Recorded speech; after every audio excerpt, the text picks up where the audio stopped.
Bonsoir à toutes et à tous. Déjà, je tenais à remercier la fédération du BTP et puis SPUL pour me donner l'opportunité de vous présenter effectivement l'intégration de solaire thermique dans les réseaux de chaleur.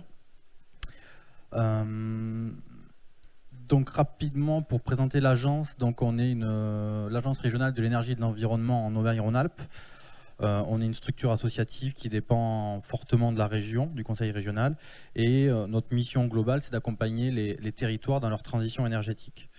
Voilà, donc il y a le site internet, si vous voulez plus d'informations, n'hésitez pas.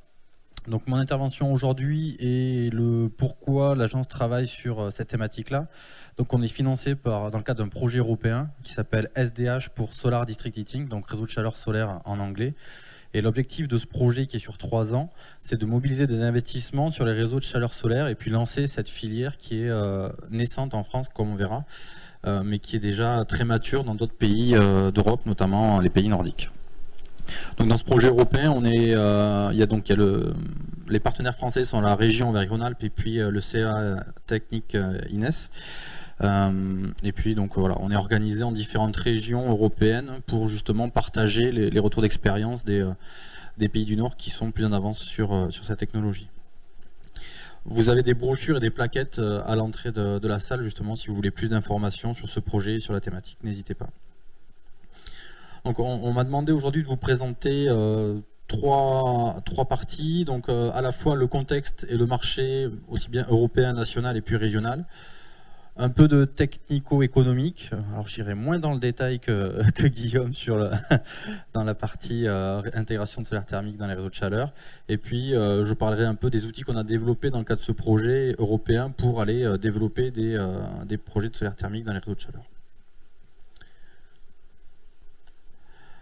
Tout d'abord, l'état de l'art en Europe. Donc les principaux développements en fait se font et se sont faits au Danemark, en Suède, en Allemagne et en Autriche. Quelques chiffres en 2017, c'est déjà plus de 30 ans de retour d'expérience sur l'intégration de solaire thermique dans les réseaux de chaleur. Donc c'est pas quelque chose de nouveau à l'échelle européenne.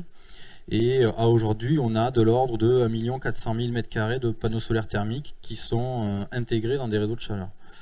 Donc on voit sur le... Ça marche si je fais ça? Non. Comment on pointe? Pour pointer, c'est là. Donc on voit effectivement la courbe depuis les années 80 qui ne cesse de monter, avec beaucoup d'intégration de solaire thermique dans les réseaux de chaleur pour faire de la chaleur, mais également du développement et des tentatives pour aller développer des réseaux de froid avec du solaire thermique. J'ai repris, alors en cumulé installé, c'est moins impressionnant la courbe de développement du marché du solaire thermique en France par rapport au nombre de panneaux installés par année. Mais effectivement, je recoupe la présentation de Guillaume avec le fait que on voit quand même une baisse du marché du développement du solaire thermique au sens large en France. Et donc j'ai mis les objectifs de la PPE, programmation pluriannuelle de l'énergie, avec les objectifs hauts et bas, où du coup on voit que les objectifs sont très très ambitieux et du coup rien qu'en développant le solaire thermique, pour atteindre les objectifs de la PPE, il faudra forcément développer les grandes installations et donc l'intégration de solaire thermique dans les réseaux de chaleur. En France, on en est où donc par rapport aux 1 400 000 m² de panneaux solaires thermiques installés en Europe pour les réseaux de chaleur? En France, on est aujourd'hui à 5 428 m² de panneaux solaires, avec notamment sur la plateforme expérimentale de l'INES, il y a 300 m² de panneaux qui sont installés, et puis la plus grosse installation est à Châteaubriand et fait 2340 m². Donc il y a quand même, c'est vraiment une filière naissante en France par rapport au potentiel qu'on a, ce que je vais présenter par la suite, et puis également par rapport aux chiffres qu'on peut voir par rapport à l'Europe. Le potentiel régional justement, donc on a travaillé dans le cadre du projet européen à l'échelle régionale pour essayer de voir finalement qu'est-ce qu'on peut développer comme solaire thermique dans les réseaux de chaleur existants en région. Donc déjà une petite présentation en région, on a 186 réseaux de chaleur qui sont existants, avec un mix énergétique qui est à 58% à base d'énergie renouvelable et de récupération. Ça représente à peu près 3760 gigawattheures de chaleur livrée par an dans différents secteurs via les réseaux de chaleur. On voit qu'il y a une dominante du bois énergie qui représente 34% du mix énergétique. En deuxième, on a le gaz naturel En troisième, on a la chaleur de récupération, notamment via tout ce qui est unité de valorisation énergétique, donc les incinérateurs à déchets qui valorisent leur chaleur dans des réseaux. Et puis on a des produits pétroliers, donc voilà, du propane, du butane et du fioul. L'hypothèse qu'on a prise pour estimer le potentiel régional, donc je reviendrai après sur la technique, mais dans tous les cas, le solaire thermique, ça produit plutôt quand il y a du soleil, donc plutôt l'été. Et quand on a un incinérateur, l'incinérateur fonctionne toute l'année, donc il va couvrir les besoins. Il y aura un talon de chaleur quand on a un incinérateur raccordé à un réseau de chaleur. Du coup, c'est pas possible techniquement de raccorder du solaire thermique quand il y a déjà un incinérateur qui est connecté à un réseau de chaleur. Donc dans les hypothèses, on a sorti tous les réseaux de chaleur connectés à des incinérateurs. Et puis on a pris comme hypothèse de substituer 15% maximum dans les réseaux de solaire thermique. Ça fait partie un peu des seuils techniques d'intégration de solaire thermique dans les réseaux. Et on a pris l'hypothèse de remplacer seulement du fossile. Donc on s'est attaqué au gaz naturel et au charbon, sachant qu'on remplace pas, dans l'absolu, on ne remplace pas une énergie renouvelable par une autre énergie renouvelable. Ça n'aurait pas de sens par rapport à la transition énergétique. Donc les résultats, si on prend ces hypothèses, c'est qu'on a 132 réseaux de chaleur en région qui peuvent intégrer du solaire thermique. Ça représente 518 800 m² de panneaux solaires au total installés. Ça représente 232 gigawattheures de chaleur solaire et juste pour rappel, ça représente 65% des objectifs bas de la PPE nationale. C'est-à-dire que si on intègre sur les réseaux de chaleur existants en région, on intègre du solaire thermique avec des hypothèses qu'on peut considérer comme étant pessimistes, en fait on fait la moitié des objectifs de la PPE rien qu'en région. La PPE qui est un objectif national. Donc du coup il y a un vrai potentiel de développement de solaire thermique et c'est une solution pour atteindre les objectifs nationaux. Et juste à l'échelle régionale, le fait d'intégrer ce solaire thermique, on passe d'un mix énergétique à 58% d'énergie renouvelable et de récupération à 64% et du coup on rajoute 6% de NRR. Maintenant on va passer un peu sur des éléments plus technico-économiques. Ok. Donc déjà, il y a deux options, on va dire, pour intégrer du solaire thermique dans un réseau de chaleur. Donc juste pour rappel, c'est vrai que je ne l'ai pas reprécisé, mais un réseau de chaleur, le principe c'est d'avoir une production centralisée de chaleur, renouvelable de préférence, donc par exemple des chaudières bois ou des incinérateurs, et d'avoir donc des tuyaux d'eau chaude qui alimentent plusieurs bâtiments et d'avoir tout un système de distribution. Le fait de centraliser la production de chaleur, ça permet d'avoir des meilleurs rendements et d'optimiser la production d'énergie thermique. Du coup, avec l'intégration de solaire thermique, on a deux options. La première, c'est de fonctionner en centralisé, c'est-à-dire qu'on va avoir une centrale solaire thermique qui va être accordée directement à, par exemple, une chaudière biomasse. C'est le cas notamment de VOREP qui sera présenté ensuite. Une autre option, et pour rebondir à comment valoriser le surplus de chaleur solaire en toiture, je n'ai pas osé répondre, mais une des options, c'est s'il y a un réseau de chaleur qui passe au pied du bâtiment, c'est peut-être de vendre la chaleur solaire au réseau de chaleur qui passe. Et là, c'est un fonctionnement décentralisé, c'est-à-dire que on va installer des panneaux solaires thermiques en toiture, par exemple, et du coup injecter directement dans le réseau de chaleur le surplus de chaleur. Donc du coup, centralisé ou décentralisé, les deux options sont possibles, et après, à chaque fois, c'est à étudier au cas par cas en fonction des réseaux. Une autre approche technique, c'est par rapport aux différents types de réseaux de chaleur qui sont variables en fonction des différents, zones où on va implanter des réseaux. Le premier, c'est pour les villages, donc c'est plutôt pour des réseaux de chaleur en zone rurale. Et du coup, l'intérêt dans ces zones-là, c'est d'aller combiner le réseau de chaleur, le solaire thermique, avec une chaufferie bois, par exemple. C'est le cas de VOREP par exemple, où du coup on a une chaufferie bois qui fait 80% de la production de la chaleur. L'été, la chaufferie bois ne peut pas fonctionner parce qu'on a des seuils techniques qui font qu'on est obligé de l'éteindre. On a deux options, soit on fait tourner du fossile, donc on va mettre du propane par exemple ou du gaz naturel, soit on met du solaire thermique, ça tombe bien, l'été il y a beaucoup de soleil, donc ça permet de combler les besoins de chaleur l'été. Une autre option intermédiaire, c'est au niveau d'un quartier ou d'un écoquartier par exemple, où là on va pouvoir alimenter des constructions neuves ou rénovées en zone urbaine. Et une troisième option, c'est d'aller intégrer ça dans des grands réseaux de chaleur, plus à l'échelle d'une ville, où du coup là on peut intégrer des grandes surfaces de panneaux solaires et on peut utiliser des structures existantes. Donc là par exemple, l'image qu'on voit sur la droite, c'est un stade à Graz en Autriche qui du coup est recouvert de panneaux solaires thermiques pour alimenter le réseau de chaleur.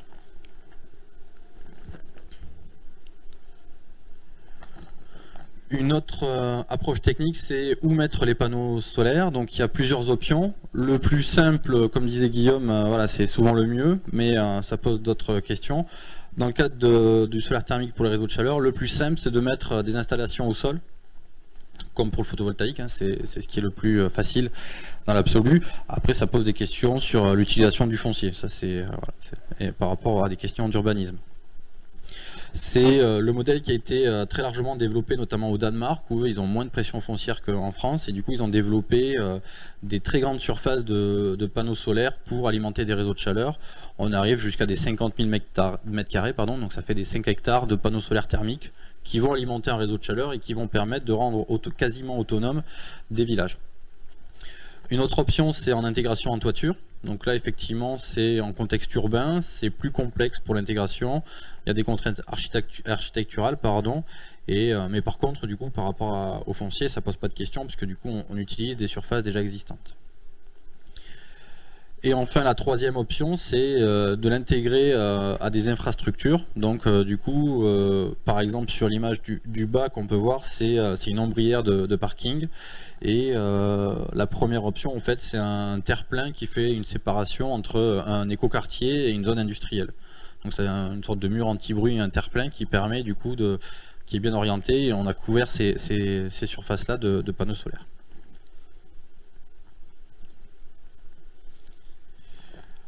On va revenir justement sur une approche économique. Dans le cadre du projet européen, donc on a réalisé des études de cas sur des réseaux de chaleur existants. Donc c'est le bureau d'études Texol qui a réalisé ces études de cas.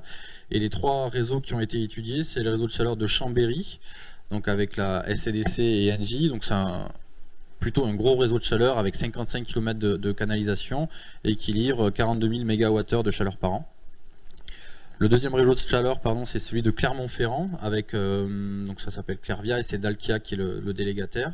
Lui est plus petit, il fait 10 km et livre 37 000 MWh de chaleur. Et enfin un autre réseau de chaleur, un troisième qui est beaucoup plus petit, qui est à Pélussin, donc qui est plutôt en zone rurale, qui est géré et exploité par le syndicat d'énergie de la Loire. Celui-là fait 1 km et livre 620 MWh par an. Et donc avec le bureau d'études Texol, on a étudié différents scénarios de couverture solaire sur ce réseau de chaleur pour intégrer de 2 à 10% de solaire thermique. Donc déjà le premier enseignement, et ça rejoint ce que disait Guillaume, c'est l'impact des températures retour sur l'installation solaire est très important, c'est-à-dire que plus on aura une température de retour basse, plus le réseau de chaleur fonctionnera à basse température, meilleurs seront les rendements des panneaux solaires, parce que voilà, ça améliore la productivité et par rapport à leur plage de fonctionnement. Donc sur le réseau de Chambéry par exemple, si on faisait baisser les températures de retour qui sont aujourd'hui à 80 degrés, si on les passait de 80 à 70 degrés, on augmentait la productivité des panneaux de 11% et on diminuait le coût de la chaleur solaire de 10%. Donc juste 10 degrés sur le retour du réseau de chaleur, ça a des impacts importants. Et si on passe de 80 à 60 degrés, donc si on baisse de 20 degrés les températures de retour du réseau, là on augmente la productivité de 28% et le prix de la chaleur de moins 20%.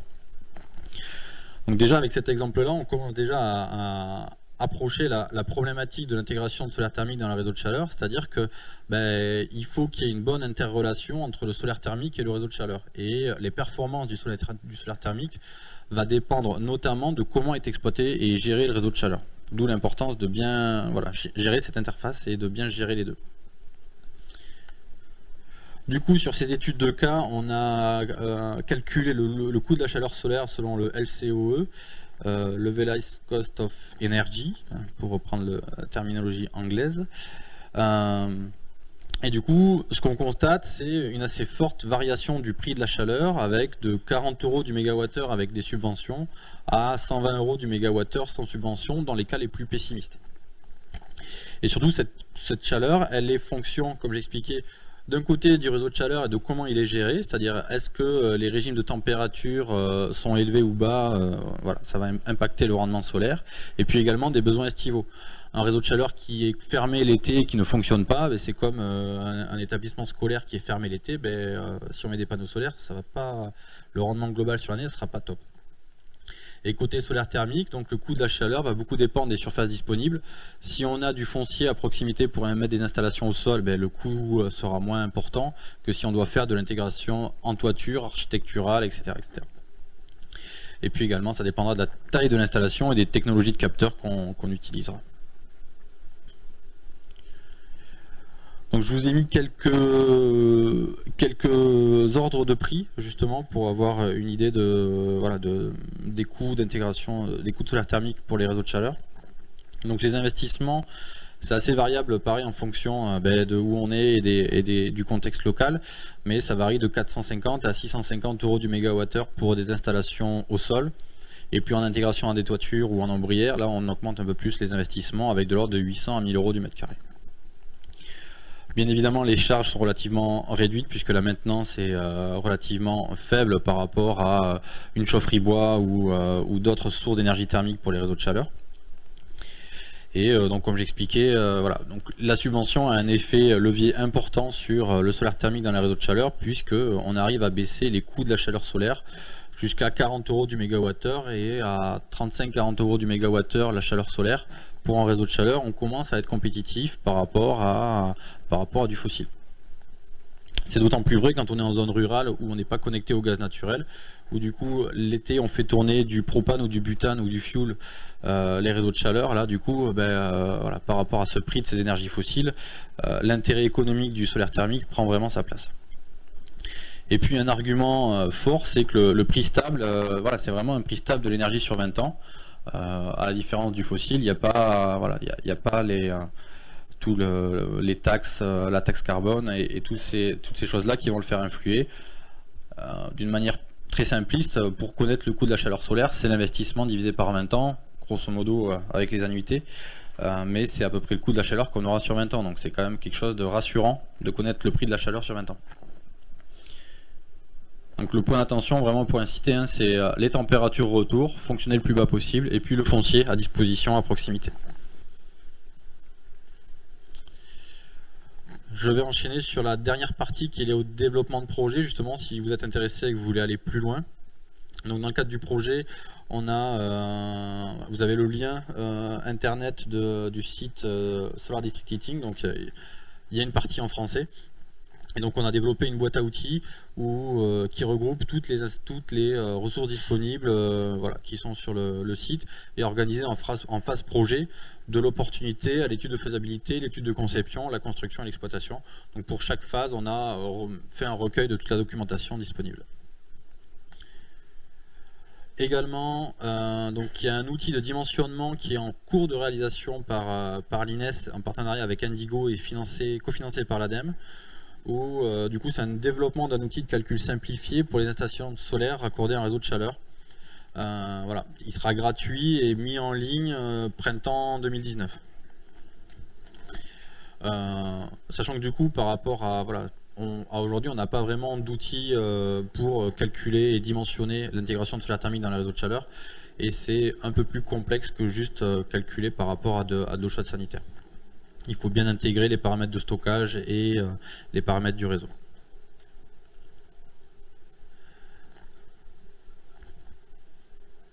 Il y a juste une image en plus. Ouais. Et avant ma conclusion, avant dernière diapositive, donc on a également presque fini, donc la vidéo est en cours de finalisation et elle sera diffusée mise en ligne d'ici très peu de temps, mais on a réalisé une vidéo aussi qui explique le principe et qui montre toute la dynamique régionale du projet européen. En parallèle des plaquettes qui sont à la sortie. Et puis également, on organise un voyage d'études à venir à Châteaubriand, donc, qui est entre Rennes et Nantes, où il y a une installation, comme j'expliquais, de 2400 m². Et la date est le 20 novembre, donc on fera une diffusion par rapport à ce voyage d'études pour aller justement voir une installation grandeur réelle en fonctionnement et en France. Pour conclure, donc j'ai repris une analyse force, faiblesse, opportunité, menace pour conclure un peu sur l'intérêt de l'intégration du solaire thermique dans le réseau de chaleur. Donc déjà les forces de cette filière, c'est que c'est une ressource gratuite et permanente, propre et non émettrice de CO2. On a un prix de l'énergie solaire qui est fixe sur 20-25 ans. On a une bonne maturité de la filière à l'étranger, comme j'expliquais, c'est une filière qui est en place depuis plus de 30 ans dans d'autres pays. On a des premiers démonstrateurs en France et on a la chance en région d'avoir le CEA INES avec une plateforme expérimentale pour aller tester et développer des nouveaux panneaux. Donc, comme je disais, une recherche et développement de pointe. Les faiblesses peut-être qu'on peut prendre, c'est les régimes de température élevés des réseaux existants en France. En France, on a quand même un mode de fonctionnement des réseaux de chaleur qui est encore avec des régimes de température élevés ou du coup qui sont pas compatibles avec l'intégration de solaire thermique. C'est un investissement initial important, ça c'est sûr. C'est d'ailleurs que ça, c'est que de l'investissement, hein. Il n'y a pas beaucoup de charges derrière. Le foncier mobilisé et l'intégration dans l'urbanisme si c'est une installation au sol, et puis de bien intégrer finalement cette option comme source d'énergie renouvelable dans les projets de réseaux de chaleur, notamment bois énergie. Les opportunités, c'est les ambitions à l'échelle nationale de développement des énergies renouvelables dans les territoires. Le fait qu'on ait des capteurs haute température et qu'on ait finalement pas mal d'innovations sur les réseaux de chaleur qui se développent aujourd'hui. Le fonds chaleur et les appels à projets de l'ADEME qui permettent justement de combler ces investissements importants. Et puis la CCE, la contribution climat-énergie qui normalement n'a de cesse de monter et qui devra monter d'année en année. Les menaces, c'est les autres énergies renouvelables et de récupération dans les réseaux de chaleur. Ce sont des technologies plus matures comme le bois énergie ou la récupération de chaleur fatale au niveau des incinérateurs.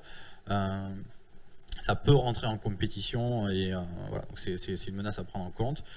Le faible coût quand même globalement des énergies fossiles aujourd'hui, et puis le lien aussi et avec les solutions solaires individuelles et collectives. Voilà, merci de votre attention.